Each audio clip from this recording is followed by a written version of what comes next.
দাঁতন বিধানসভায় আমরা মহিলারা চ্যালেঞ্জ করছি, উনি যখন ভাঙতে আসেন উনাকেই আমরা ভেঙে দেব। হ্যাঁ আসতে বলছি, আমাদের সঙ্গে লড়াই করুন। কে প্রার্থী? উনি বলছেন আমি প্রার্থী, ভাইপো বলছেন আমি প্রার্থী, তাহলে এখানে কে প্রার্থী? কেউ নেই, কেউ নেই। চোরের দল, চোরের দল। যে বলবেন ওনার ভাইপোটা যে আছে উনাকে বলবেন ঘুগনি বিক্রি করতে আর কেটলি নিয়ে বসতে। উনি যদি পারবেন তাহলে আমরা পারবো। উনি বসুন না আগে রাস্তার মধ্যে, কত টাকা ইনকাম করতে পারে আমরা দেখব। দিদিমণিকে বলুন ওনার ভাইপোকে চপ শিল্প করতে, আমাদের ছেলে মেয়েদেরকে চপ শিল্প করতে দরকার নাই আমাদের। আমরা লাখ লাখ টাকা খরচ করে আমাদের ছেলে মেয়েদের মানুষ করেছি। চিকিৎসার জন্য আমাদের উড়িষ্যা যেতে হয়। এখানে আমাদের কাছাকাছি হসপিটাল রয়েছে, সেখানে রোগীকে নিয়ে যাও, সাজাতে বলে অন্য জায়গায় নিয়ে যাও। আমরা অন্য জায়গায় নিতে নিতে সেখানে রাস্তার রোগী আমাদের কেটে যাচ্ছে। গ্রুপের কিছু শিল্প ইয়ে হলে রাজভোগ মুরগি বাচ্চা আমাদের দিচ্ছে না, সব দিচ্ছে টিএমসির লোকেতে। হ্যাঁ আমাদের পাচ্ছি না, আমরা তাদের সব কিছু পাওয়া যায়, ওই লোনটা ছাড়া কিছুই পাওয়া যায়। বিধানসভা কি বলছে এই মুহূর্তে দাঁড়িয়ে পাল্টানো দরকার? আমাদের পাল্টানো দরকার, আমরা পাল্টানো দরকার, পরিবর্তন চাই না, পাল্টানো দরকার। আমার লক্ষ্মী ভান্ডার চাই না, শিল্প চাই, বাচ্চারা ভালো পড়াশোনা করুক, ঘরের ছেলে বাড়াই পাশাপাশি থাকুক, কাজকর্ম করুক। আমরা 1,500 টাকা চাই না, আমরা চাই এখানে শিল্প হোক, সংস্থা হোক। না খেয়ে আমরা না খেয়ে ছেলে মেয়েদের পড়াশোনা করছি, ওই 1,500 টাকা উনি একজন শিল্পপতি, উনি করবেন, আমাদের আশা ভরসা আছে, তাই আমরা তাকে চাই। কি করে উনি?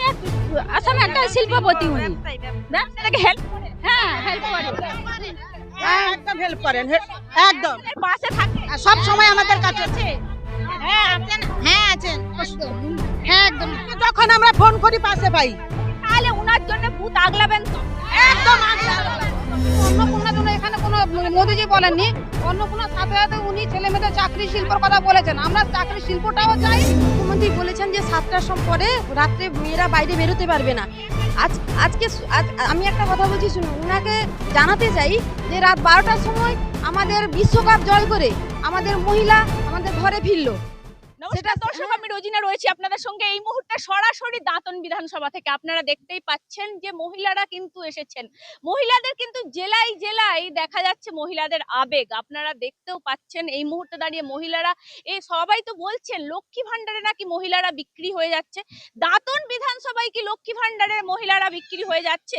সত্যিই কি তাই হচ্ছে? মহিলারা কি বলছেন দাঁতন বিধানসভার, আপনারা কি লক্ষ্মী ভান্ডারে বিক্রি হয়ে যাচ্ছে? না, আমরা লক্ষ্মী ভান্ডার সন্তুষ্ট নয়। আমরা চাই আমাদের এই পশ্চিম বাংলায় আমাদের শিল্প হোক, কারখানা হোক, কর্মসংস্থান হোক, চাকরি হোক। কারণ আমরা লক্ষ্মী ভান্ডারে আমরা বিক্রি হয়ে যাইনি, হবো না। না আমাদের দরকার নেই 1500 টাকা, আমরা চাই শিল্প চাই। বেকার যারা আছে ভাই দাদারা, ওরা যেন আগামী দিনে ওরা যেন কাজ পায়। ভাতা না ভাতা দরকার নেই, 20 বছর ভাতা দেবে, তারপরে তারা কোথায় যাবে? তারপরে বলুন তারা কোথায় যাবে? দিয়ে কি ভাতা 1,500 টাকায় কি হবে? আমাদের শিক্ষক ছেলেরা কি 1,500 বলছে? এই 1,500 আমরা লাখ লাখ টাকা দিয়ে বাচ্চাকে বাইরে পড়াচ্ছি, 1500 টাকায় আমরা বাচ্চারা কি সন্তুষ্ট হবে? যেভাবে আমাদের পশ্চিমবাংলায় খুন ধর্ষণ শুরু হয়েছে, এই খুন ধর্ষণটা একটা মহিলা থেকে আমরা যদি মেয়েদেরকে সন্ধ্যার পরে আমরা পড়াতে না পাঠাতে পারি, তাহলে আবার কিসের রাজ্য, কিসের? মহিলারা রাস্তায় বেরোবে কেন? মুখ্যমন্ত্রী তো বলছে 8টার পর বলছেন বেরোবে না, তাহলে আমরা বাচ্চাটাকে মানুষ করবে কি করে? একটা মহিলা তার যদি সুরক্ষা না থাকে, 1,500 টাকাকে মহিলা বিক্রি করা যায়? ওটা তো সম্ভব নয়, 1,500 টাকা কেউ বিক্রি করতে পারে না। আপনারা মুখ্যমন্ত্রী তো মহিলা মমতা বন্দ্যোপাধ্যায়, আপনাদের কথা ভাবছেন? শুনুন আমি একটা কথা বলছি, মুখ্যমন্ত্রী বলেছেন যে 7টার পরে রাত্রে মেয়েরা বাইরে বেরোতে পারবে না। আজকে আমি একটা কথা বলছি শুনুন, উনাকে জানাতে চাই যে রাত 12টার সময় আমাদের বিশ্বকাপ জয় করে আমাদের মহিলা আমাদের ঘরে ফিরলো। সেটাকে দিদিকে আমরা দেখাতে চাই এবং জানাতে চাই। উনিও তো গেছিলেন। তাহলে দাঁতন বিধানসভা কি বলছে এই মুহূর্তে দাঁড়িয়ে পাল্টানো দরকার? আমাদের পাল্টানো দরকার, আমরা পরিবর্তন পাল্টানো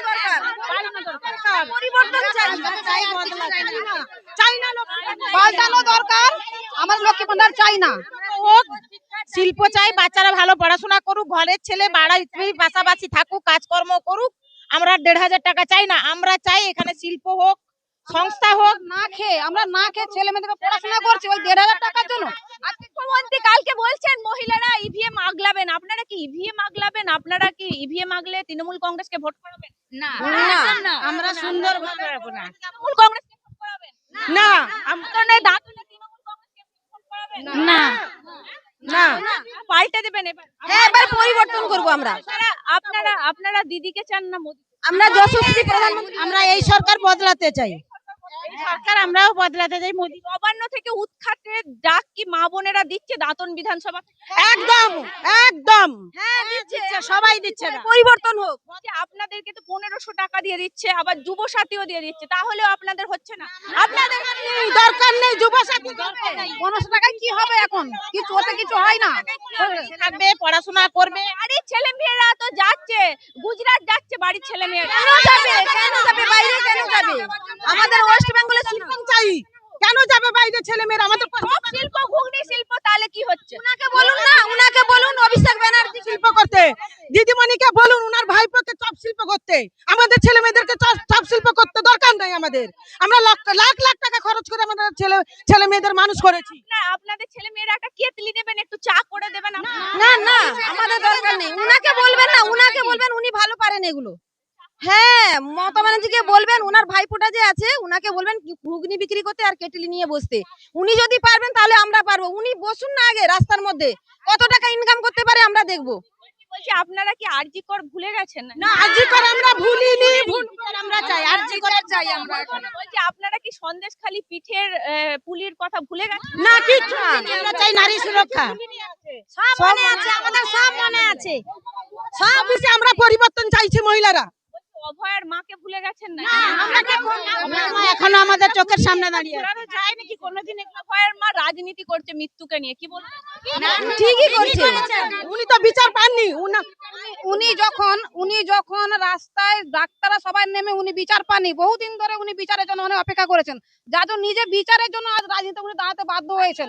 উনি উনার করাটা ঠিকই আছে, আমরা উনার সাথ দেব। উনি উনার মেয়ের চাক। আপনারা তো নিশ্চয়ই দাঁতন বিধানসভা জিতলে 3000 টাকা করে নিশ্চয়ই চান অন্নপূর্ণা ফান্ড?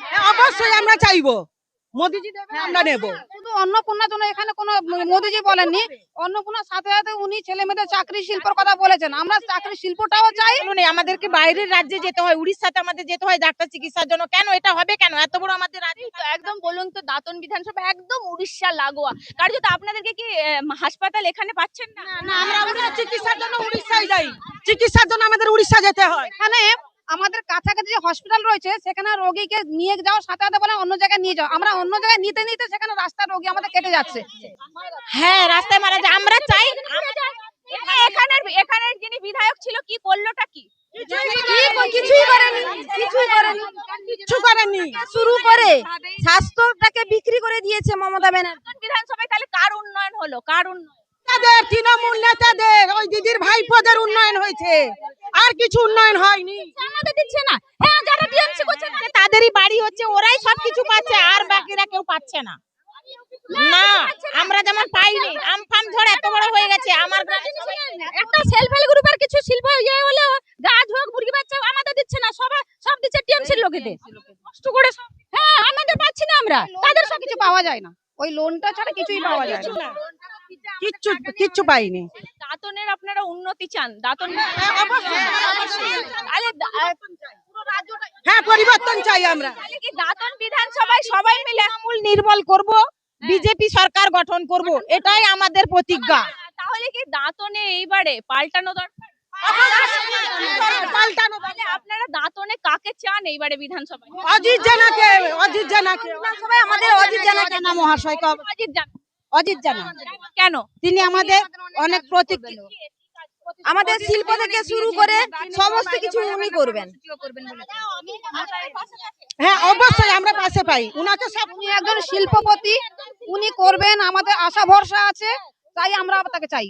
কি করে উনি আসামে একটা শিল্পপতি, উনি ব্যবসা থেকে হেল্প করে? হ্যাঁ হেল্প করে, একদম হেল্প করেন, একদম এর পাশে থাকে? সব সময় আমাদের কাছে আছে। হ্যাঁ আছেন, হ্যাঁ আছেন, হ্যাঁ একদম। যখন আমরা ফোন করি পাশে পাই। তাহলে উনার জন্য বুথ আগলাবেন তো? একদম অভিষেক বন্দ্যোপাধ্যায় বলছেন 23 তারিখে ভোট, কোমরটা ভেঙে দিন, মাথাটা আমি ভাঙবো। ভাঙতে পারবে না, এখানে মহিলারা জেগে গেছে, ভাঙার দরকার নেই, আমরাই ভেঙে দেব। উনি যখন বলবেন অভিষেক বন্দ্যোপাধ্যায়কে বলুন দাঁতুন বিধানসভাতে আসতে, ওর ভাঙে কি? হ্যাঁ হ্যাঁ চ্যালেঞ্জ করছি দাঁতন বিধানসভায় আমরা মহিলারা চ্যালেঞ্জ করছি, উনি যখন ভাঙতে আসবেন উনাকেই আমরা ভেঙে দেব। বলছেন একদম হ্যাঁ আসতে বলছি, আমাদের সঙ্গে লড়াই করুন। মমতা বন্দ্যোপাধ্যায় বলছে 294টাতে আমি প্রার্থী। মমতা বন্দ্যোপাধ্যায় মমতা বন্দ্যোপাধ্যায় বলছেন আমি 294টাতে প্রার্থী, উনার ভাইপো দাঁতনে বলে গেছেন আমি 294টায় প্রার্থী। তাহলে কে প্রার্থী দিদি ভাই, কে প্রার্থী? উনি বলছেন আমি প্রার্থী, ভাইপো বলছেন আমি প্রার্থী, তাহলে এখানে কে প্রার্থী? কেউ নেই, কেউ নেই, চোরের দল, চোরের দল। চুরি হচ্ছে সব সময় তৃণমূল স্বাস্থ্য চোর, গরু চোর, সব চুরি হচ্ছে। তৃণমূল মানে কি? তৃণমূল চোর চোর চোর চোর চোর চোর চোর।